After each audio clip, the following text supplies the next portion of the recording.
কুরবানির উদ্দেশ্যে আনা গরু একদিন আগে মারা গেল। গতকাল ঝিনুতপুর বাজার থেকে এই গরুটা আমরা আনি। মারা যাওয়ার কারণটা আপনারা একটু লক্ষ্য করেন।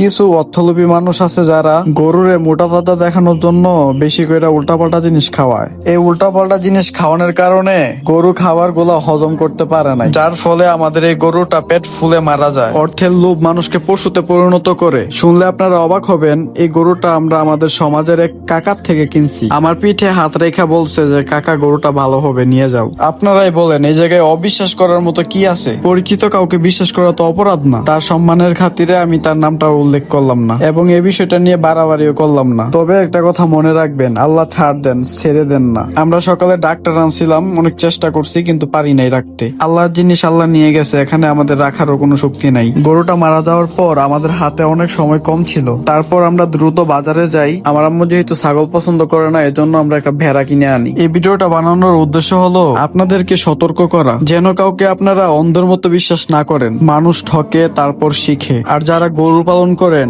ভাই এটা হালাল কাজ। কিছু অর্থ বেশি পাওয়ার জন্য এটাকে হারামে পরিণত করবেন না। আপনার সামান্য অর্থ লোভের কারণে কিছু পরিবারের ঈদের আনন্দটা নষ্ট করবেন না। ভিডিওটা বেশি বেশি শেয়ার করে দিতে পারেন যেন সবাই সতর্ক হতে পারে। আর আমার জন্য দোয়া করবেন। সবাইকে ঈদ মোবারক।